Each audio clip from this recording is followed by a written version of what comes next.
बोलो गुरुदेव भगवान की जय। प्यारे कृष्ण कन्हैया लाल की जय।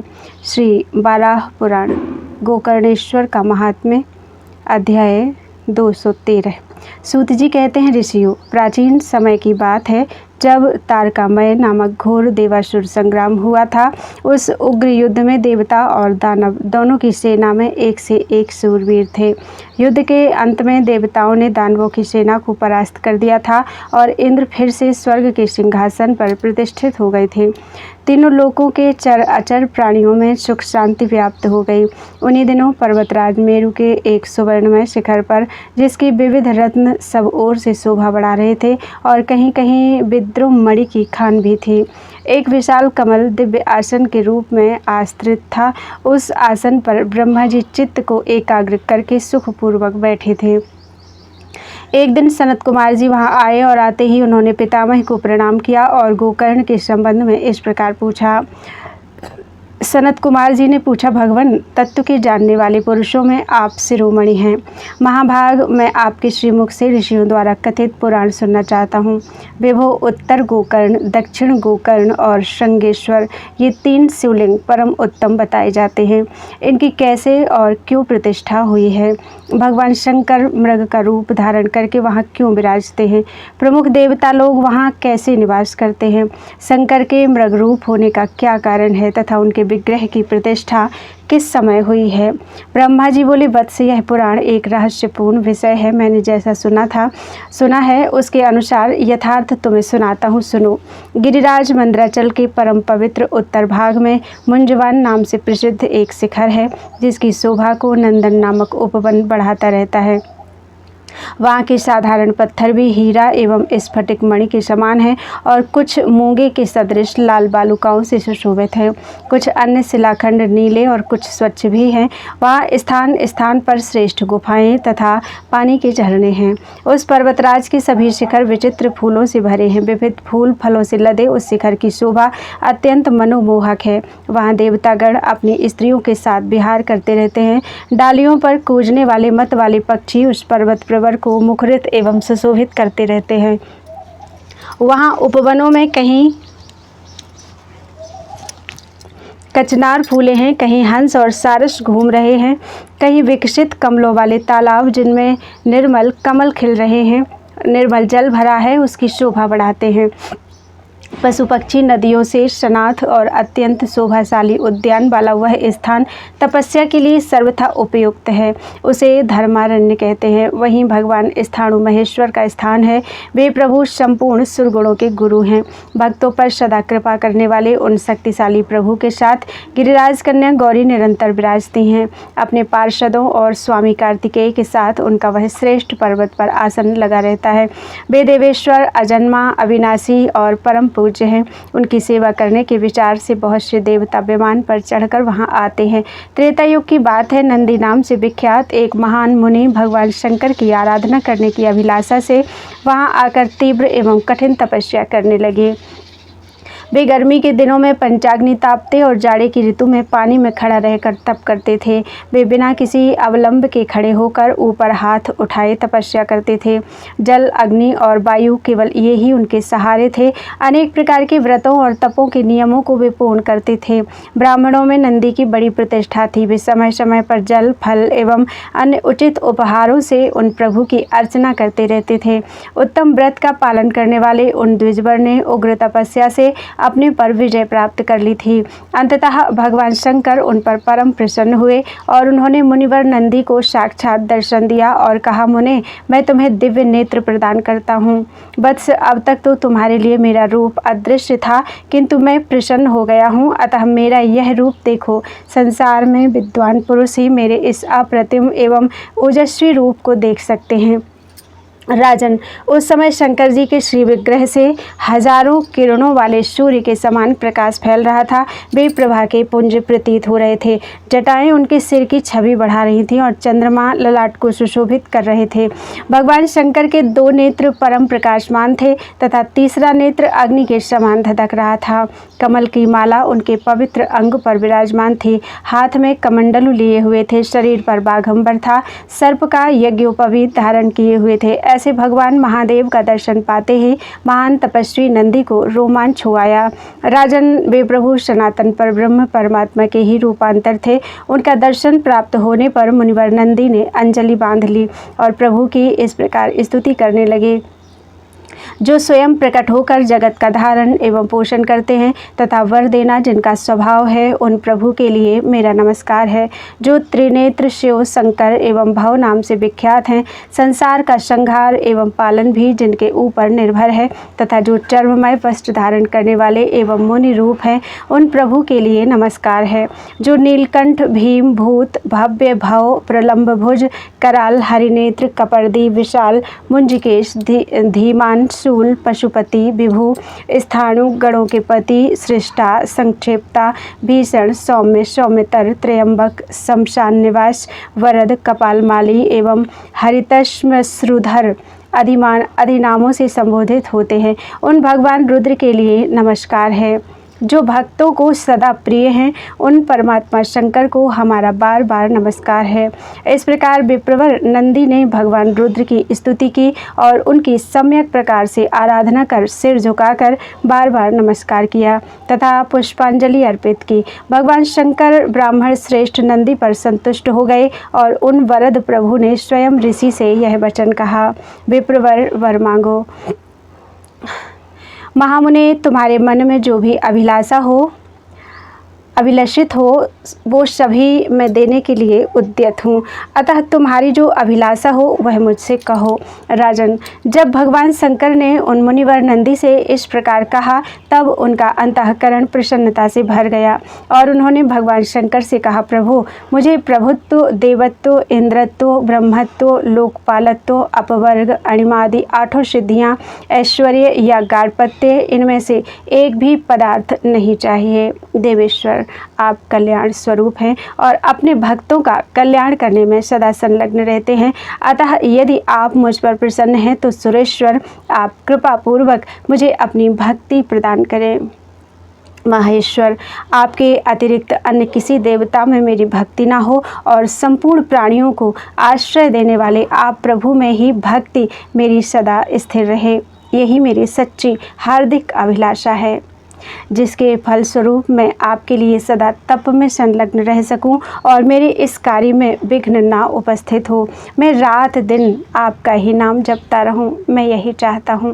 राजन, विप्रवर नंदी की यह बात सुनकर भगवान शंकर के मुख पर हंसी छा गई। वे प्रसन्न होकर मधुर वाणी में नंदी से कहने लगे, विप्र से उठो। सुव्रत, तुम्हारी इस तपस्या से मैं परम प्रसन्न हो गया हूँ। महाभाग, तुमने बड़े शुद्ध चित्त से भक्तिपूर्वक मेरी आराधना की है। तपोधन, तुम्हारी तपश्चर्या से मुझे परम संतोष हुआ है। वत्स, तुम मेरी आराधना में दत्त चित्त से निरंतर लगी रहे। रुद्रों के समक्ष तुमने मेरे लिए 3 करोड़ जप किए हैं। महामुने, पूरे 1000 वर्षों तक तुमने तीव्र तपस्या की है।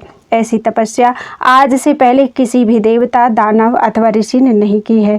तुम्हारा किया हुआ यह अत्यंत कठिन तप महान आश्चर्यजनक है। इसके प्रभाव से चर और अचर प्राणियों से व्याप्त ये तीनों लोक अत्यंत क्षुब्ध हो उठे हैं। तुम्हें देखने के लिए इंद्र के साथ सभी देवता अभी यहाँ आने वाले हैं। सुरों और असुरों के लिए तुम अक्षय, अव्यय तथा अतर्क्य हो। तुम्हारे शरीर से दिव्य तेज निकल रहा है। अलौकिक आभूषणों से अलंकृत होकर तुम परम सुशोभित हो रहे हो। तुम में मुझ जैसी ही शक्ति आ गई है। देवता और दानव ये सभी तुमको अद्वितीय पुरुष मानते हैं। अब तुम मेरे समान रूप धारण करोगे और तुम्हें मुझ जैसा ही तेज प्राप्त होगा। तुम्हारे 3 नेत्र होंगे। सभी गुणों की तुम में प्रधानता रहेगी और देवता तथा दानव तुम्हारी आराधना करेंगे, इसमें कोई संदेह नहीं है। तुम इसी शरीर से सदा अमर रहोगे। बुढ़ापा और मृत्यु तुम्हारे पास ना आ सकेगी। इसको गाढ़ेश्वरी गति कहते हैं। देवताओं के द्वारा भी यह सदा के लिए अलभ्य है। द्विजोत्तम, मेरे पार्षदों में तुम्हारा प्रधान स्थान होगा। तुम्हें जनता नंदीश्वर कहेगी, इसमें कोई संशय नहीं है। तपोधन, तुम्हें सात्विक ऐश्वर्य या 8 सिद्धियां प्राप्त होंगी और तुम मेरे ही एक दूसरे स्वरूप समझे जाओगे। देवता लोग तुम्हें नमस्कार करेंगे। मुनीश्वर, मेरी कृपा से संसार में तुम स्वामी का पद प्राप्त करोगे। आज से देव कार्यों में तुम्हारी सर्वत्र प्रथम पूजा होगी और तुम मेरे पार्षदों में प्रधान होगे। मुझसे प्रसन्नता प्राप्त करने वाले सभी मानव भली भांति तुम्हारी ही अर्चना करेंगे। तुम मेरे गण बनो, मेरे द्वारपाल पद पर प्रतिष्ठित हो जाओ और विषम समय में मेरे शरीर की रक्षा करते रहो। तीनों लोकों में वज्र, दंड, चक्र अथवा अग्नि, इनमें से किसी से भी तुम्हें कोई बाधा ना होगी। देवता, दानव, यक्ष, गंधर्व, पन्नग, राक्षस तथा जो मेरे भक्त पुरुष हैं वे सभी तुम्हारा आश्रय ग्रहण करेंगे। अब तुम्हारे संतुष्ट होने पर मैं संतुष्ट हो जाऊंगा और तुम्हारे कुपित होने पर मेरे मन में भी क्रोध का आविर्भाव हो जाएगा। द्विजवर, अधिक क्या, तुमसे बढ़कर विश्व में मेरा दूसरा कोई प्रिय है ही नहीं। इस प्रकार द्विजवर नंदी को वर देकर उमापति भगवान शंकर ने प्रसन्नतापूर्वक स्वयं आकाश को गुंजाने वाली मधुर वाणी में स्पष्ट रूप से कहा, विप्रवर, तुम्हारा कल्याण हो। अब तुम कृतकृत्य हो गए। मरुदगणों के साथ समस्त देवता तुम्हारा दर्शन करने के लिए यहाँ आ रहे हैं, ऐसा जान लो वत्स।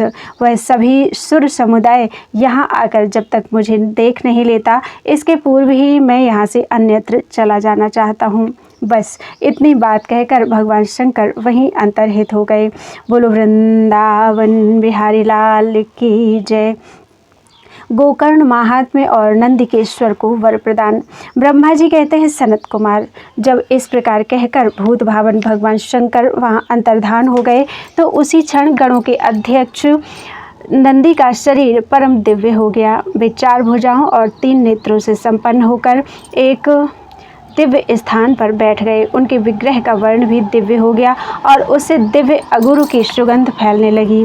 त्रिशूल, परिघ, दंड और पिनाक उनके हाथों में सुशोभित होने लगे तथा मूंज की मेखला कमर की शोभा बढ़ाने लगी। अपने तेज से वे ऐसे प्रतीत होने लगे मानो दूसरे शंकर ही विराजमान हों। फिर भगवान वामन की भांति उद्यत होकर उन्होंने अपना पैर ऐसे आगे बढ़ाया मानो वे द्विजवर 3 डगों से पृथ्वी को नापने का विचार कर रहे हों। उन्हें देखकर आकाश में विचरने वाले संपूर्ण देवताओं का मन आशंकित हो गया। उनके आश्चर्य की सीमा नहीं रही। अतः इंद्र को इसकी सूचना देने के लिए वे स्वर्ग की ओर चल पड़े। देवताओं के द्वारा यह वृत्तांत सुनकर इंद्र तथा अन्य उपस्थित लोकपालों को बड़ा विषाद हुआ। उनके मन में चिंता व्याप्त हो गई। उन सभी ने सोचा, यह कोई ऐसा व्यक्ति है जिसने उमाकांत भगवान शंकर से वर प्राप्त कर लिया है, अतः इसमें अपार शक्ति आ गई है। अब यह श्रीमान पुरुष तीनों लोकों पर अवश्य ही विजय प्राप्त कर लेगा। इसमें जैसा उत्साह, तेज और बल प्रतीत होता है, इससे सिद्ध होता है कि यह अवश्य कोई महान पराक्रमी पुरुष ही है। यह तो देवताओं के मुख्य स्थान को भी छीन सकता है। अतः अपने तेज के प्रभाव से जब तक यह स्वर्ग लोक में नहीं आ जाता है, इसके पूर्व ही हम लोग वर देने में कुशल भगवान महेश्वर को प्रसन्न करने में संलग्न हो जाएं। मुने इस प्रकार परस्पर वार्तालाप करके वे सभी श्रेष्ठ देवता मेरे साथ मुंजवान पर्वत के शिखर पर आ गए। वहाँ जगत के आश्रयदाता अपार शक्ति वाले भगवान श्रीहरि ने अपने लिए स्थान बना रखा था। जब श्रीहरि को ज्ञात हुआ कि सुर समुदाय आ रहा है तो वे दौड़कर आगे आ गए। कारण सबके हृदय की बात उन्हें विदित थी। अब उनकी कृपा से देवताओं और मुनियों की सभी बातें स्पष्ट हो गई। तब स्वयं भगवान विष्णु देवताओं के साथ मेरी तुलना करने वाले नंदी के पास पहुंच गए। नंदी ने कहा, ओह, आज मेरा जीवन सफल हो गया। मैंने जितना परिश्रम किया है वह आज सब सफल हो गया, क्योंकि देवताओं के अध्यक्ष इंद्र तथा संपूर्ण संसार के शासक श्रीहरि के दर्शन का आज मुझे परम श्रेष्ठ सौभाग्य प्राप्त हो गया है। आज मेरे जीवन की साध पूरी हो गई है और मेरे सभी मनोरथ पूर्ण हो गए हैं। पापों का संहार करने वाले भगवान शिव शांत स्वरूप हैं। उनकी प्रसन्नता तो मुझे प्राप्त हो ही चुकी है। उन्होंने वर देकर मुझे अपना पार्षद बना ही लिया है। मुझ पर उनकी असीम कृपा है। निश्चय ही अब मेरे सारे कलमश दूर हो गए हैं।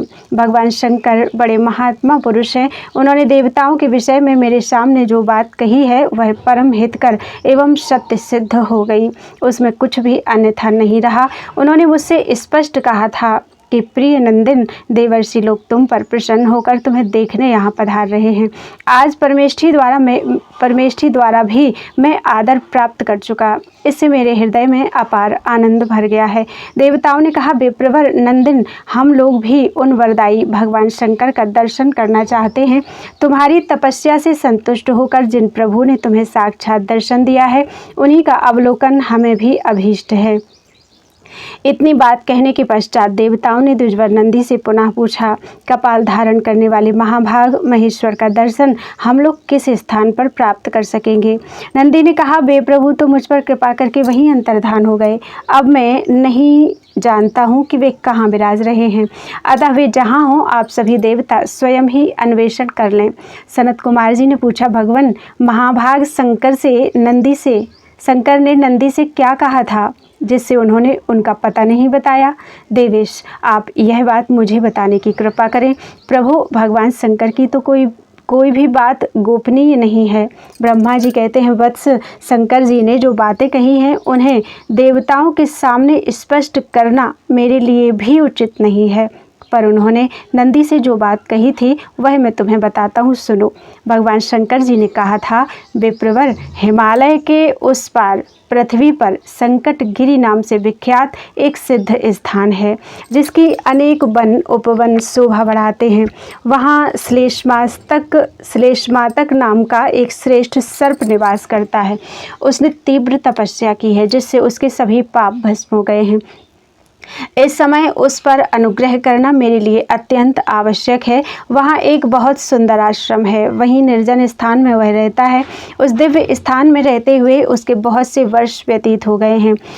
पवित्र पर्वत के ऊंचे शिखर पर वह स्थान है। श्लेष्मातक सर्प का निवास होने के कारण उसी के नाम से श्लेष्मातक वन उसकी संज्ञा हो गई है। एक समय की बात है, मैं मृग का रूप धारण कर वहाँ विचर रहा था। मैंने देखा देवता लोग मुझे पकड़ने के लिए प्रयास कर रहे हैं। मैं झट वहीं छिप गया। वे मुझे खोजने में व्यस्त हो गए। बस तुम्हें यह प्रसंग उन देवताओं और अप्सराओं को भी नहीं बताना चाहिए। मैंने उसे अनेक वर दिए, फिर मैं वहीं अंतर्धान हो गया। सनत कुमार जी के प्रति ब्रह्मा जी का कथन है, जिस समय नंदी को वर देकर भगवान शंकर अंतर्धान हो गए, उस समय उनके तेज से सभी दिशाएं जगमगा उठी थीं। उनके पास अनेक देवता आ गए थे। उनके दिव्य शरीर द्वितीया के चंद्रमा की भांति पूजनीय बन गई। मरुदगणों को साथ लेकर इंद्र मनोगामी अर्थात इच्छानुसार चलने वाले रथ पर बैठे और वहां आ गए। उनके वहां पहुंचते ही पर्वत भाग तेज से चमकने लगे। विविध जलचर जीवों के स्वामी वरुण वर देने के विचार से अपने गणों को साथ लेकर वहां आए। उनका अत्यंत तेजस्वी विमान वज्र एवं स्फटिक मणि के समान चमक रहा था। उस पर्वत के शिखर पर धन के स्वामी कुबेर का भी आगमन हो गया। उनका विचित्र रथ तपाई हुए सुवर्ण के द्वारा निर्मित था। धनाध्यक्ष के साथ बहुत से यक्ष एवं राक्षस भी आए थे। सूर्य के समान प्रकाशमान करोड़ों विमानों से वे आए थे। उन विमानों की शोभा अलौकिक थी। अपने उत्तम पुण्यों से सुशोभित कुबेर ऐसे जान पड़ते थे मानो दूसरे सूर्य हों। सूर्य, चंद्रमा तथा समस्त ग्रहमंडल एवं नक्षत्र समूह अग्नि के समान तेजस्वी विमानों पर चढ़कर आकाश से धरातल पर उतर आए। 11 रुद्रों और 12 सूर्यों का भी वहां आगमन हो गया। दोनों अश्विनी कुमार उस महान मुंजवान पर्वत पर पधारे। विश्वदेव, साध्यगण और तपस्वी बृहस्पति भी आए।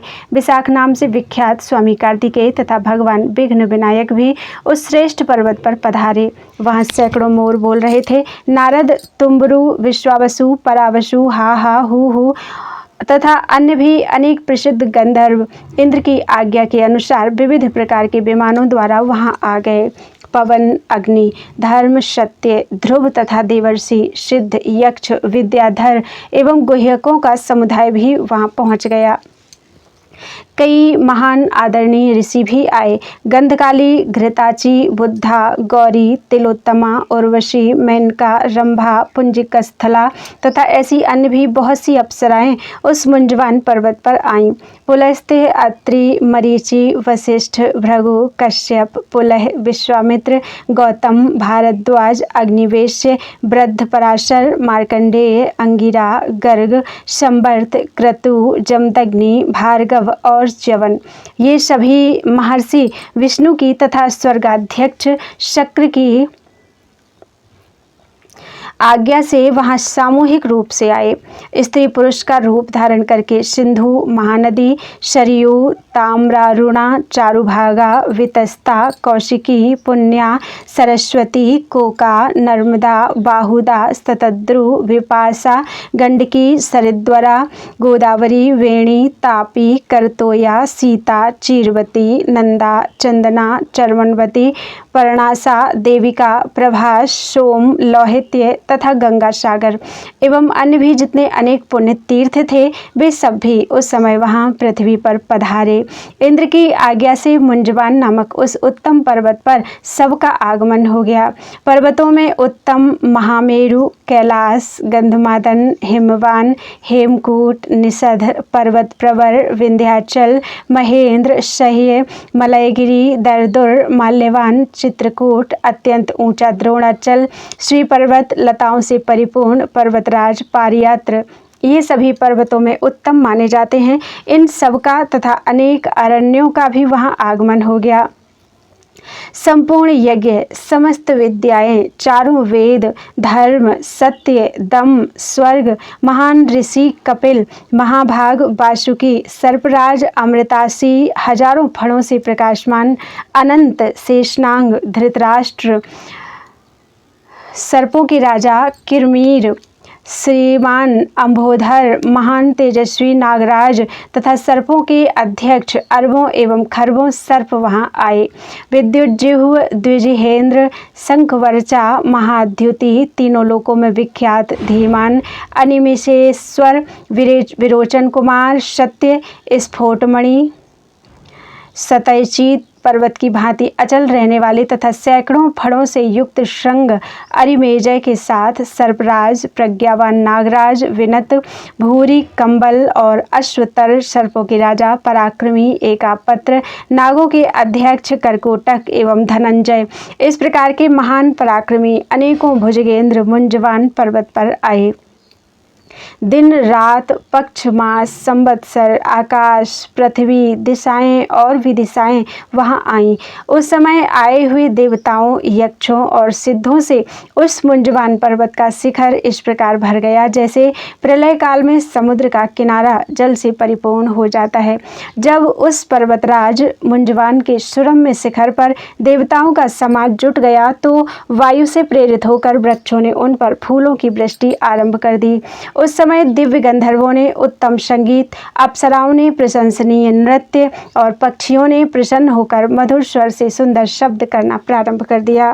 पवन पुण्य गंधों को लेकर प्रवाहित होने लगे, उसके स्पर्श से सबका मन मुग्ध हो जाता था। इस प्रकार भगवान विष्णु को आगे कर सभी देवता वहां उपस्थित हुए और देखा कि नंदी सामने विराजमान हैं तथा दिव्य आभा से उनकी मूर्ति विद्योतित हो रही है। अब वहां आए हुए गंधर्वों और अप्सराओं के गणों पर नंदी की भी दृष्टि पड़ी। उन्होंने देखा कि अन्य सभी देवता तथा देवराज इंद्र भी एक साथ ही वहां पधारे हैं। फिर तो नंदी सावधान हो गए और उन्होंने हाथ जोड़ तथा मस्तक झुकाकर उन्हें प्रणाम किया। सहसा एक साथ सभी देवताओं का आगमन देखकर उन्हें महान आश्चर्य हुआ। फिर वे सबके स्वागत करने में संलग्न हो गए। उपस्थित सभी देवताओं को क्रमशः नमस्कार करने के पश्चात उन्होंने उनके लिए यथाशीघ्र आसन, पाद्य एवं अर्घ्य आदि के लिए अपने अनुयायियों को आदेश दिया। नंदी के स्वागत को स्वीकार कर आदित्य, वसु, रुद्र, मरुत, अश्विनी कुमार, साध्य, विश्वेदेव, गंधर्व और गुह्यक आदि देवताओं तथा गण देवताओं ने नंदी की प्रशंसा की। विश्वावसु, हा हा, हु, नारद, तुम्बरु, चित्रसेन और अन्य गंधर्वों ने नंदी जी की पूजा की। वासुकी प्रभृति नाग सर्पों के राजा कहे जाते हैं, उनमें असीम शक्ति है। सौम्य मूर्ति नंदीश्वर को देखकर उन सबों ने भी उनकी अर्चना की। सिद्ध, चारण, विद्याधर और अप्सराओं का उपस्थित समाज देवेश्वर इंद्र से सम्मानित नंदीश्वर की पूजा करने लगा।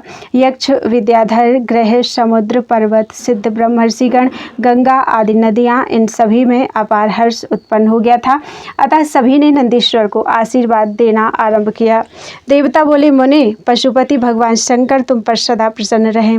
अनवद्य तुम्हारी सर्वत्र अबाध गति हो जाए, अथवा द्विजवर तुम्हें ऐसी शक्ति सुलभ हो जाए कि कोई भी देवता तुमसे श्रेष्ठ ना हो सके। विभो रोग व्याधि तुम्हारे पास ना आ सके, तुम अमर होकर विचरण कर सको। अच्युत भगवान शंकर के साथ सातों लोकों में सुख से रहने का तुम्हें सौभाग्य प्राप्त हो। देवताओं के इस प्रकार कहने पर नंदीश्वर ने पुनः उनसे अपना विचार इस प्रकार व्यक्त करना आरंभ किया। नंदिकेश्वर बोले, आप सभी प्रधान देवता हैं और मुझ पर आप सभी का अगाध स्नेह है। आप महानुभावों ने जो प्रिय बात कहकर मुझे आशीर्वाद दिया है, उसके लिए मैं आप लोगों का अत्यंत आभारी हूँ। अब आप लोगों के लिए मुझे क्या करना चाहिए, इसके लिए आप आज्ञा देने की कृपा करें। देवताओं, मैं आपका आज्ञाकारी हूँ। नंदीश्वर की यह बात सुनकर इंद्र ने उन्हें इस प्रकार उत्तर दिया। शक्र बोले, भद्र तुम यह बतलाओ कि भगवान शंकर कहाँ गए और इस समय वे कहाँ विराज रहे हैं। विप्रवर देवताओं के अध्यक्ष उन शक्तिशाली शिव को हम सभी लोग देखना चाहते हैं। मुने जिन्हें स्थाणु, उग्र, शिव, सर्व एवं महादेव कहते हैं, उन भगवान शंकर को तुम जानते हो कि वे इस समय कहाँ हैं। महर्षि वह स्थान यथाशीघ्र मुझे बताने की कृपा करो। वज्रपाणी इंद्र की यह बात बुद्धिमत्ता पूर्ण थी। उसे सुनकर नंदी ने भगवान शंकर का स्मरण किया, साथ ही वे इंद्र को उत्तर देने के लिए भी उद्यत हो गए।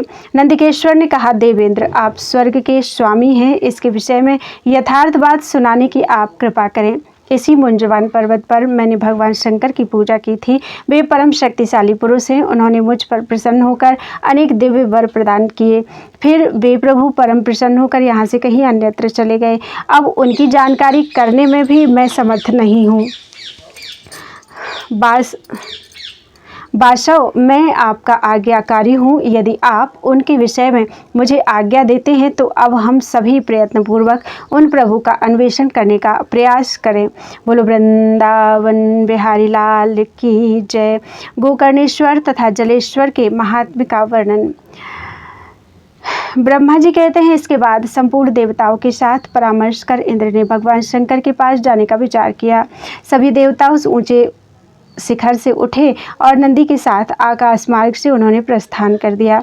भगवान रुद्र के अन्वेषण करने में तत्पर होकर अखिल देवताओं ने स्वर्गलोक, ब्रह्मलोक और नागलोक सर्वत्र छान डाला तथा वे उन्हें ढूंढते ढूंढते थक गए, पर उनका पता न चला। अब उनके मन में निराशा छा गई। रुद्र का पता न देख उन्होंने चारों समुद्रों पर्यंत 7 द्वीपों वाली पृथ्वी पर भी ढूंढना आरंभ किया।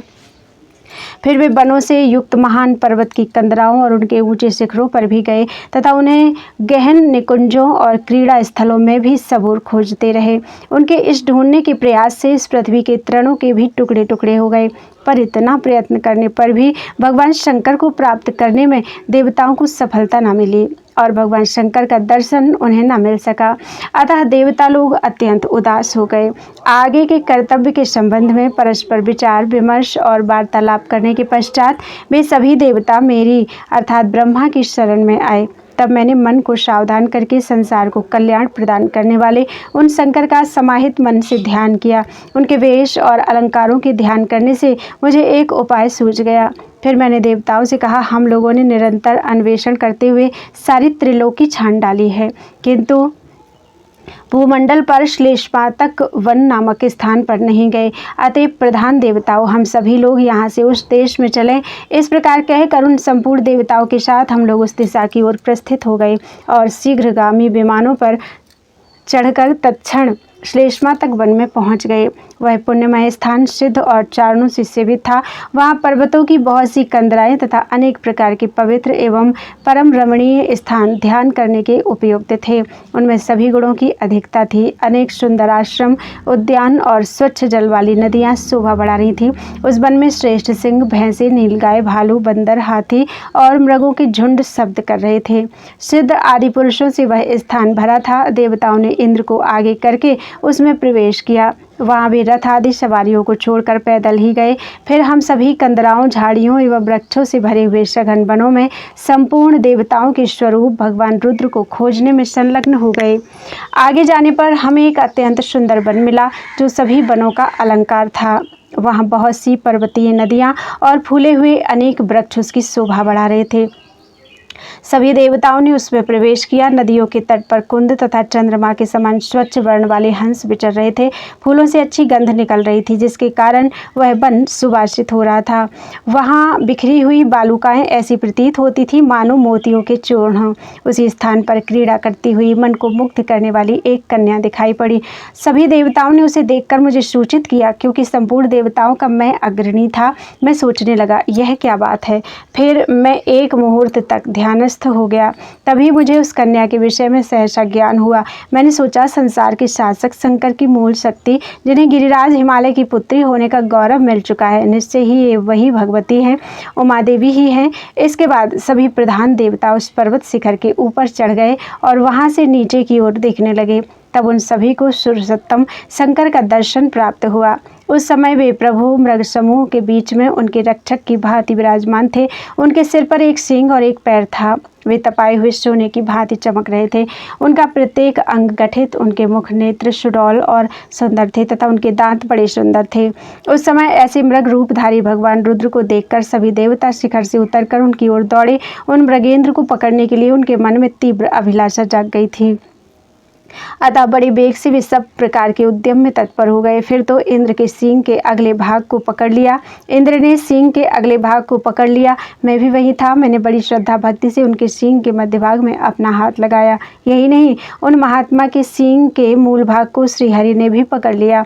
फिर इस प्रकार तीनों के पकड़ लेने पर वह सींग 3 भागों में विभक्त हो गया। इंद्र के हाथ में अगला भाग, मेरे हाथ में बीच का हाथ और विष्णु के हाथ में मूल भाग शोभा पाने लगा। इस भांति उसके 3 रूप हो गए। इस प्रकार हम लोगों ने जब सींग के तीनों भागों को अपना लिया, तब वे प्रधान मृग रूपधारी शंकर सींग रहित होकर वहां से अंतर्धान हो गए। फिर हम लोगों के लिए वे अदृश्य हो गए और आकाश में चले गए तथा उपालंब देते हुए कहने लगे, देवताओं, मैंने तुम्हें ठग लिया। तुम लोग स्वयं हमें प्राप्त नहीं कर सकोगे। मैं शरीरी होकर तुम्हारे हाथ लग गया था, किंतु छुड़ाकर यहाँ आ गया। अब तुम लोग केवल मेरे सींग से ही संतोष करो। तुम लोग मेरे वास्तविक रूप से वंचित हो गए। मैं अपने पूरे शरीर से रह सकूं तो धर्म भी अपने 4 पैरों से रहने लगे। यह मेरा सिद्धांत है। देवताओं, यह श्लेष मास तक वन है। यही मेरे श्रृंगों को विधिपूर्वक स्थापित कर देना चाहिए। इस कार्य से जगत का कल्याण होगा। यह वन अत्यंत महान पुण्य क्षेत्र होगा। मेरे प्रभाव से प्रभावित इस स्थान पर महान यज्ञ संभाव्य है। भूमंडल पर जितने तीर्थ, समुद्र तथा नदियां हैं, मेरे लिए वे सब यहाँ आएंगे। हिमवान पर्वतों के राजा हैं। उनके एक शुभ प्रदेश का नाम नेपाल है। मैं वहाँ पृथ्वी से स्वयं भू रूप से स्वतः प्रकट होऊंगा। मेरे उस विग्रह में 4 मुख होंगे और मेरा सिर प्रचंड तेज से प्रकाशित होगा। फिर तीनों लोकों में सब जगह शरीरेश अर्थात पशुपति नाथ के नाम से मेरी ख्याति होगी। वही नागहृद नाम से प्रसिद्ध एक विशाल हृद होगा। संपूर्ण प्राणियों का हित करने के विचार से मैं उस जल में 30,000 वर्षों तक निवास करूंगा। जिस समय वृष्णि कुल में भगवान श्री कृष्ण का अवतार होगा और वे इंद्र की प्रार्थना से अपने चक्र द्वारा पर्वतों को उखाड़कर दानवों का संहार करेंगे, उस समय वह म्लेच्छों से भरा प्रदेश शुद्ध होगा। बहुत से सूर्यवंशी क्षत्रिय उत्पन्न होंगे और उनके प्रयास से म्लेच्छों की सत्ता समाप्त हो जाएगी। साथ ही क्षत्रियगण उस देश में ब्राह्मणों को बसाएंगे और उन ब्राह्मणों की सहायता से प्रचलित धर्मों की स्थापना करेंगे। उन्हें अविनाशी एवं अचल राज्य की उपलब्धि हो जाएगी। पहले कुछ दिनों तक वह प्रांत शून्य रहेगा। पश्चात क्षत्रिय वंश में उत्पन्न वे राजा लोग मुझे उस शून्य स्थान में प्राप्त कर मेरे अर्चा विग्रह की प्रतिष्ठा करेंगे। इसके बाद वह स्थान प्रसिद्ध ब्राह्मणों तथा संपूर्ण वर्णाश्रमों से संपन्न होकर एक महान जनपद बन जाएगा। उस जनपद के विस्तृत भाग में राजाओं का सम्यक प्रकार से निवास होगा और सामान्य जनता वहां सुखपूर्वक निवास करने लगेगी। सभी प्राणी प्रत्येक समय में वहां मेरी आराधना करेंगे। जो सज्जन एक बार भी विधि के साथ मेरी वंदना एवं दर्शन करेंगे, उनके संपूर्ण पाप भस्म हो जाएंगे। साथ ही वे शिवपुरी में जाएंगे और वहां उन्हें मेरा दर्शन प्राप्त हो जाएगा। मेरा यह स्थान गंगा से उत्तर और अश्विनी मुख से दक्षिण में 14 योजन दूरी के विस्तार में होगा। ऐसा समझना चाहिए, बागमती नाम की नदी हिमालय के ऊंचे शिखर से निकलकर उसकी शोभा बढ़ाएगी। उस बागमती नदी का शुद्ध जल भागीरथी गंगा से भी 100 गुना अधिक पवित्र कहा गया है। उसमें स्नान करने के प्रभाव से मानव विष्णु और इंद्र के लोकों का स्पर्श करके शरीर त्यागने के पश्चात सीधे मेरे लोक में पहुंच जाते हैं। इसमें कोई संशय नहीं। इस क्षेत्र में निवास करने वाले घोर पाप कर्मा ही क्यों ना हो, उन्हें भी यह गति सुलभ हो जाती है। इंद्र की नगरी में जो नियम पूर्वक निवास करने वाले देवता, दानव, गंधर्व, सिद्ध, विद्याधर, उरग, मुनि, अप्सरा तथा यक्ष प्रभृति हैं, वे सभी मेरी माया से मोहित होने के कारण मेरे उस गुह्य स्थान को जानने में असफल हैं। सुरोत्तमो, तपस्वियों के लिए यह तपोभूमि है एवं सिद्ध क्षेत्र कहा गया है। विद्वान पुरुष प्रभास, प्रयाग, नैमिषारण्य, पुष्कर और कुरुक्षेत्र से भी बढ़कर उस क्षेत्र की महिमा बताते हैं। वहाँ मेरे ससुर पर्वतराज हिमवान स्वयं विराजते हैं। गंगा जो नदियों में उत्तम मानी जाती है, उनका तथा अन्य कई श्रेष्ठ नदियों का वहीं से उद्गम होता है। वह उत्तम क्षेत्र परम पुण्यमय है। सभी श्रेष्ठ नद नदियाँ तथा तीर्थ वहाँ से प्रकट होते हैं। वहाँ के सभी पर्वत पुण्य स्वरूप हैं। वहीं मेरा आश्रम होगा। सिद्ध और चारण उस आश्रम की सेवा करेंगे। वहाँ मेरा विग्रह शैलेश्वर नाम से विख्यात होगा। धारा रूप से बहने वाली नदियों में श्रेष्ठ एवं पुण्यमयी बागमती नाम की नदी भी वहाँ से बहकर हिमालय आएगी। भागीरथी और वेगवती नाम की नदियाँ परम पवित्र हैं। इनका कीर्तन करने से भी मनुष्यों का पाप भस्म हो जाता है और दर्शन करने से तो प्राणी संपूर्ण ऐश्वर्यों को प्राप्त कर लेता है। इन श्रेष्ठ नदियों का जल पीने तथा अवगाहन करने से पुरुष अपने 7 कुलों को तार देता है। उस तीर्थ की महिमा को स्वयं लोकपाल भी गाते हैं। वहाँ जो स्नान करते हैं वे स्वर्ग में जाते हैं और जिनकी वहाँ मृत्यु होती है उन्हें पुनः जन्म नहीं लेना पड़ता। जो लोग बार बार वहाँ नित्य स्नान और मेरी पूजा करते हैं उन पर परम प्रसन्न होकर मैं संसार सागर से उनका उद्धार कर देता हूँ। जो उसके जल से भरा हुआ एक घड़ा लाकर मन को पवित्र करके श्रद्धा पूर्वक उससे मुझे स्नान कराता है, वह वेद एवं वेदांग के ज्ञाता श्रोत्रिय ब्राह्मण की सहायता से मेरा अभिषेक करता है। उसे अग्निहोत्र का फल सुलभ हो जाता है। उसके तट पर जल का भेदन करके मृग श्रृंगोदक नाम से प्रसिद्ध मेरी एक प्रतिमा प्रकट हुई है जो मुनिजनों को अत्यंत प्रिय है। वहाँ सावधान होकर सिर पर जल फेंकते हुए स्नान या अभिषेक करना चाहिए। इससे जीवन भर के किए हुए सभी पाप उसी क्षण नष्ट हो जाते हैं। वहीं पंचनद नाम का भी एक पवित्र तीर्थ है जहाँ ब्रह्मर्षिगण निवास करते हैं। वहाँ केवल स्नान करने मात्र से प्राणी अग्निष्टोम यज्ञ का फल प्राप्त कर लेता है। बागमती नदी यहाँ से 60,000 दिव्य गौओं की रक्षा करती है, अतः उसे कृतघ्न अथवा पापी मानव प्राप्त करने में असमर्थ है। जो सदा पवित्र रहते हैं, इष्ट देवता पर जिनकी श्रद्धा रहती है तथा जो सत्य का पालन करते हैं, ऐसे मानवों को ही बागमती में स्नान करने का सौभाग्य प्राप्त होता है और वे उत्तम गति को प्राप्त कर लेते हैं। जो दुखी, भयभीत एवं संतप्त मनुष्य हैं अथवा जो व्याधियों से सतत कष्ट पाते रहते हैं, ऐसे व्यक्ति भी यदि इसमें स्नान कर मुझ पशुपतिनाथ का दर्शन यहाँ करते हैं तो वे परम पवित्र हो जाते हैं और उन्हें शाश्वत शांति प्राप्त हो जाती है। इसमें कोई संशय नहीं। उसमें स्नान करने वाले पुरुष के संपूर्ण पाप मेरी कृपा से नष्ट हो जाते हैं। इतना ही नहीं, ईति आदि सभी उग्र उपद्रव भी सर्वथा शांत हो जाते हैं। बागमती संपूर्ण नदियों में प्रधान है। उसके जल में जो स्नान कर मेरा दर्शन करते हैं उनके अंतःकरण शुद्ध एवं पवित्र हो जाते हैं। इस बागमती के जल में मानव जहाँ जहाँ स्नान करता है वहाँ वहाँ उसे राजसूय और अश्वमेध यज्ञों का फल प्राप्त होता है। यह क्षेत्र 1 योजन के भीतर चारों ओर फैला हुआ है। जिस स्थान पर मैं स्वयं नागेश्वर रुद्र रूप में विराजमान रहता हूँ उसको मूल क्षेत्र जानना चाहिए। उसके पूर्व और दक्षिण के भाग में नागराज वासुकी का एक स्थान है। ये 1000 अन्य नागों के साथ मेरे दरवाजे पर सदा स्थित रहते हैं। जो लोग मेरे क्षेत्र में प्रवेश करना चाहते हैं, वासुकी का काम उनके सामने विघ्न उपस्थित करना है, पर जो पहले उन्हें नमस्कार करके फिर मुझे प्रणाम करने आने का कार्यक्रम बनाते हैं, उन प्रवेश करने वाले पुरुषों के सामने किसी प्रकार का भी विघ्न उपस्थित नहीं हो पाता। उस क्षेत्र में जाकर जो मनुष्य परम भक्ति के साथ सदा मेरी वंदना करता है उसे पृथ्वी पर राजा होने का सुयोग्य मिलता है और सभी प्राणी उसका अभिवादन करते हैं। जो मनुष्य गंधों और मालाओं के द्वारा मेरी मूर्ति का अभ्यर्चन करता है वह तुषित संज्ञक देवताओं की योनि में पैदा होता है, इसमें कोई संशय नहीं। जो व्यक्ति मेरे उस परम पर्वत पर श्रद्धापूर्वक प्रज्वलित दीप प्रदान करता है, उसकी उत्पत्ति सूर्यप्रभ नामक देवताओं की योनि में होती है। जो लोग संगीत, वाद्य, नृत्य, स्तुति अथवा जागरण करके मेरी सेवा उपासना करते हैं, वे मेरे लोकों में निवास के अधिकारी हो जाते हैं। जो प्राणी दही, दूध, मधु, घृत अथवा जल से मुझे स्नान कराते हैं, उन पर बुढ़ापा, रोग और मृत्यु का वश नहीं चलता। जो मानव श्रद्धा के अवसर पर भक्ति पूर्वक ब्राह्मणों को इस स्थान में भोजन कराता है, उसे स्वर्ग में अमृत पान करने का अवसर मिलता है और देवता लोग उसका आदर करते हैं। जो ब्राह्मण इस क्षेत्र में अनेक प्रकार के व्रत, उपवास, भांति भांति के हवन, स्वादिष्ट नैवेद्य आदि उपचारों के द्वारा समुचित श्रद्धा से संपन्न होकर मेरी आराधना करते हैं, उन्हें 60,000 वर्षों तक स्वर्ग में निवास करने का अवसर मिलता है। इसके पश्चात उन्हें पुनः मृत्युलोक में आना पड़ता है और उन्हें सभी ऐश्वर्य प्राप्त होते हैं। यहीं के एक स्थान का नाम शैलेश्वर भी है। ब्राह्मण, क्षत्रिय, वैश्य, शूद्र अथवा स्त्री ही क्यों न हो, यदि वहाँ जाकर भक्ति के साथ मेरी उपासना करते हैं, उन्हें मेरे पार्षद होने की सुविधा मिलती है और वे सदा मेरे गणों तथा देवताओं के साथ आनंद का उपभोग करते हैं। यह शैलेश्वर परम गुह्य स्थान है। इस भूमंडल में उससे श्रेष्ठ कहीं भी कोई दूसरा क्षेत्र नहीं है। ब्राह्मण, गुरु अथवा गौ का जिसके द्वारा हनन हो गया हो अथवा जो संपूर्ण पापों से लिप्त है, ऐसा मानव भी इस क्षेत्र में आकर पापों से मुक्त हो जाता है। यहाँ पर अनेक प्रकार के तीर्थ तथा बहुत से पवित्र देवता निवास करते हैं। इस तीर्थ का जल उनसे संबद्ध है, अतः जो मानव उन जलों का स्पर्श करता है वह अखिल अघों से छुटकारा पा जाता है। उसके 2 कोश की दूरी पर कोशोदक नाम से प्रसिद्ध एक पवित्र तीर्थ है, जो देवताओं द्वारा निर्मित है।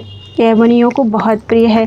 यहाँ स्नान करने से मनुष्य पवित्र हो जाता है और उसका मन वश में हो जाता है तथा उसकी सत्य में रुचि होती है। साथ ही वह पुरुष संपूर्ण पापों से छूटकर सभी प्रकार के उत्तम फल का भागी बन जाता है। महात्मा शैलेश्वर के दक्षिण भाग में वहाँ एक अविनाशी तीर्थ है। जो पुरुष वहाँ जाता है उसे उत्तम गति प्राप्त होती है। वहीं भृगु प्रपतन नाम का स्थान है। उसके प्रभाव से मानव काम और क्रोध से रहित होकर विमान के द्वारा स्वर्ग में सिधार जाता है। अप्सराओं के समुदाय से उसे सहायता मिलती रहती है। भृगु प्रपतन के आगे एक ब्रह्मोद्भेद नाम से विख्यात तीर्थ है। इसके निर्माता स्वयं ब्रह्मा जी हैं। उसका जो फल है वह भी मैं कहता हूँ, सुनो। जो पुरुष संयमशील बनकर 1 वर्ष तक वहाँ स्नान करता है, वह ब्रह्मा जी के विरज संज्ञक लोक में जाता है, इसमें कोई संशय नहीं। वहीं गोरक्ष नाम का एक तीर्थ है। उस स्थान पर गायों और बैलों के अनेक पद चिन्ह हैं। उनका दर्शन करने से पुरुष की 1000 गोदान का फल मिलता है। वहाँ गौरी शिखर नामक भगवती गौरी का शिखर अर्थात चोटी है, जहाँ सिद्ध पुरुष निवास करते हैं। शिखरों से प्रेम रखने वाली पार्वती देवी वहाँ सदा विराजमान रहती हैं। वहाँ भी जाना चाहिए। संसार की रक्षा करने में उद्यत जगन माता भगवती उमा वहाँ विराजती हैं। उनके दर्शन, चरणों के स्पर्श तथा अभिवादन करने से मानव उनके लोक में जाने का अधिकारी हो जाता है। उनके स्थान से नीचे बागमती नदी प्रवाहित होती है। उसके तट पर जो अपना प्राण त्यागता है, उसके सामने आकाशगामी विमान आता है और उस पर चढ़कर वह तुरंत ही भगवती उमा के लोक में चला जाता है। वहीं देवी उमा से संबंधित एक स्तन कुंड है। जो मानव उसमें स्नान करता है वह अग्नि के समान प्रकाशमान होकर स्वामी कार्तिकेय के लोक में चला जाता है। यहीं पंचनद नाम का एक पुण्य तीर्थ है। ब्रह्मर्षिगण वहाँ निवास करते हैं। वहाँ जाकर केवल स्नान करने से प्राणी को अग्निहोत्र यज्ञ का फल मिलता है। एक बार एक नकुल के मन में सद्बुद्धि उत्पन्न हुई, अतः उसने सावधान होकर वहाँ स्नान किया। इससे उसका मन परम पवित्र बन गया और उसे पूर्व जन्म की बात याद आ गई। उसके उत्तर भाग में सिद्ध पुरुषों से सेवित एक श्रेष्ठ तीर्थ है। उस गुह्य तीर्थ का नाम प्रांतक पानीय है, जिसकी गुह्यक गण निरंतर रक्षा करते हैं। जो मनुष्य वहाँ पूरे वर्ष भर सदा स्नान करता है, उसे उत्तम बुद्धि प्राप्त होती है और वह गुह्यक का शरीर प्राप्त कर भगवान रुद्र का अनुचर बन जाता है। इस शिखर पर निवास करने वाली भगवती उमा के पूर्व, उत्तर और दक्षिण भागों में बागमती की धारा प्रवाहित होती है। यह पुण्य नदी हिमालय की कंदरा से निकली है। वहाँ ब्रह्मोद्भेद नाम का एक दूसरा पवित्र तीर्थ भी है। वहाँ जाकर मानव को जल से आचमन एवं स्नान करना चाहिए। इसके फलस्वरूप उसे मृत्युलोक का दर्शन नहीं होता, उसे किसी प्रकार की बाधा कष्ट नहीं पहुँचाती। वही सुंदरी का तीर्थ है। बहुत पहले ब्रह्मा जी ने उसका निर्माण किया था। उसके जल में निरंतर स्नान करने से पुरुष सुंदर रूप वाला और तेजस्वी हो जाता है। मनुष्य को चाहिए कि तीनों संध्याओं के समय में वहां जाकर संध्योपासन करे, इससे वह पाप से मुक्त हो जाता है। बागमती और मणिवती ये दोनों पवित्र नदियां हिमालय का भेदन करके निकली हैं।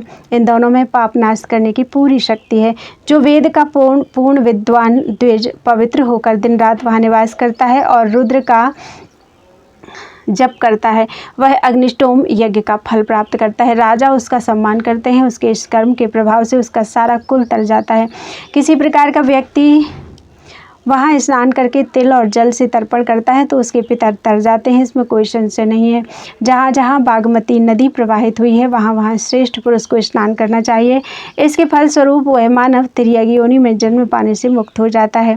किसी समृद्ध कुल में उसका जन्म होता है। बागमती और मणिवती इन दोनों नदियों में थोड़ा भेद है। ऋषि लोग यहाँ निवास करते हैं। बुद्धिमान पुरुष का कर्तव्य है कि वह काम और क्रोध से रहित होकर विधान पूर्वक गंगा द्वार में स्नान करे।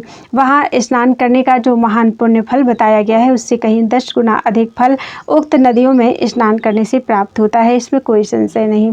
इस क्षेत्र में विद्याधर, सिद्ध, गंधर्व, मुनि, देवता और यक्ष इनका समुदाय आकर स्नान करता है और उपासना में सदा संलग्न रहता है। यहाँ पर यदि ब्राह्मणों को थोड़ा भी धन दान में दिया जाए तो उस दान का पुण्य फल अक्षय हो जाता है। अतएव देवताओं सब प्रकार से प्रयत्न करके यहाँ धर्म कार्य का संपादन करना चाहिए। यह श्लेषमातक वन परम पुण्य क्षेत्र है। इसमें देवता निवास करते हैं, इससे बढ़कर दूसरा कोई उत्तम क्षेत्र है ही नहीं। प्रिय देववृंद, मैंने मृग का रूप धारण करके जहाँ जहाँ विचरण किया अथवा बैठा और सोया करता था वहाँ वहाँ की समूची सब ओर की भूमि सम्यक प्रकार से पुण्य क्षेत्र बन गई है। सुरगणों मेरे श्रृंग के ही ये 3 रूप हैं बन गए थे, इसे भली प्रकार हृदय में धारण कर लो। यह मेरा क्षेत्र पृथ्वी में गोकर्णेश्वर के नाम से प्रसिद्ध होगा। इस प्रकार सनातन भगवान रुद्र ने देवताओं को आदेश देकर अपना रूप संवरण कर लिया। अब देवता उन्हें देखने में असमर्थ हो गए और वे उत्तर दिशा की ओर चल पड़े। बोलो वृंदावन बिहारी लाल की जय। अध्याय 215 पूरा हो गया है। त्वदीयं वस्तु गोविंद तुभ्यमेव समर्पये तेन त्वदङ्घ्रिकमले रतिं मे यच्छ शाश्वतीम्।